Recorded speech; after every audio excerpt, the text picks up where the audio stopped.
All right, so I'm going to show you two types of waves. I'm going to show you the first one with this slinky real quick, and the second one also with this slinky because they can be done with the same material. This is a slinky if you've never played with this. It's a fun little thing that people used to mess around with in like the 70s.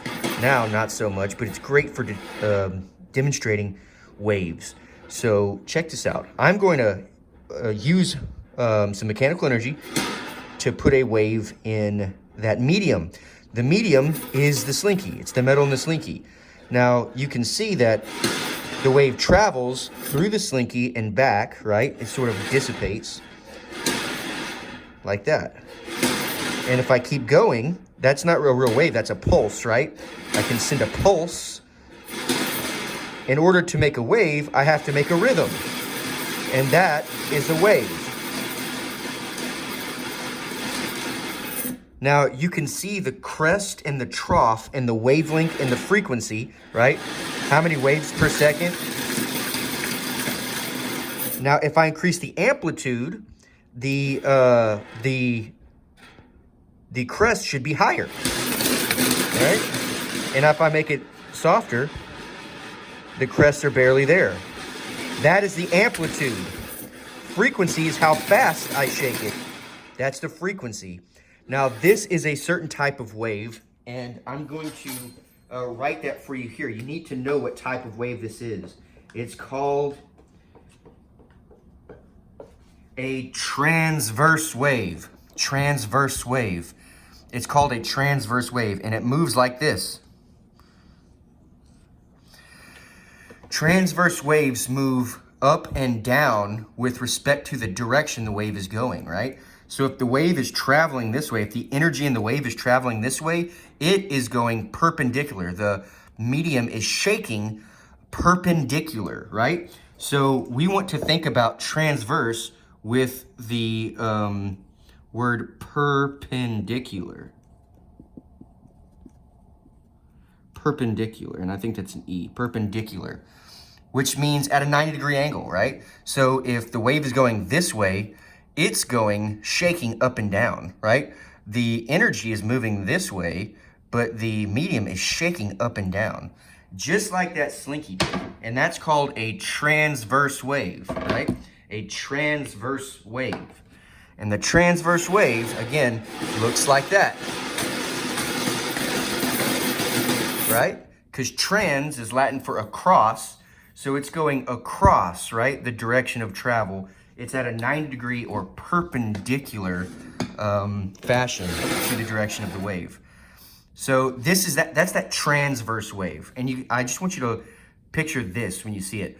What are some types of transverse waves, right? Well, of course, an ocean wave is a type of transverse wave. An ocean wave is a type of transverse wave. What else is a transverse wave? Light is a transverse wave. Light moves like this sometimes. Sometimes it moves like something else, and you'll learn that when we get to the quantum section. But anything that has that motion right there, this up and down, 90-degree perpendicular motion, is a transverse wave. Now, is sound, what you're hearing right now, is that a transverse wave? No, it's actually not. And I'm going to show you what a sound wave looks like. Sound waves don't operate like that. Sound waves operate like this. If I shout, right, I am going to introduce energy into the medium, like air, right? We're going to pretend that this slinky is air, and it's going to hit that air, and that air is going to smack against the other air in front of it, and it's going to be what's known as a compression wave or a longitudinal wave. Here it is, right there. That is sound. And if you can think about this being loud, and this being soft, and this being a la la la la la la la la la la la la la, you can see the wave, right? And the wavelength of that is just the length between those compressions.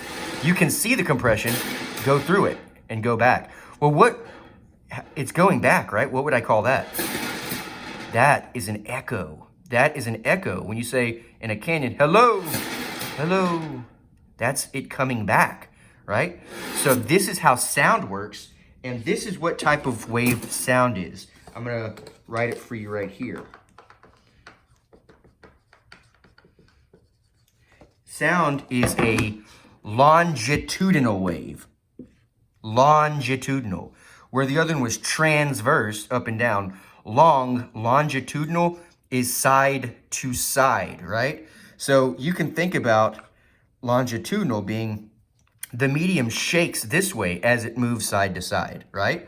And that's what you just saw. The medium was going back and forth in a longitudinal way in the direction of the travel. So it moves like that. Transverse moves like this. Longitudinal moves like this. Now, what type of waves are longitudinal waves? Well, sound is a longitudinal wave. Sound is a longitudinal wave, right? That's the best example and really the only one I want you to think about, right? Now, longitudinal waves, they require a medium. You need to have a medium for this. Some of the transverse waves, like light, you don't, but they can have a medium. Now, longitudinal waves need one because they are always mechanical, which means they need a physical substance to go through. These are mechanical waves, not electromagnetic waves like light. So this is the longitudinal wave. Again, I'll show you this longitudinal wave, side to side, transverse wave, up and down, right? Both waves, two different types. Very important, know the difference. I'm going to show you something really stupid and silly right now to help you remember that.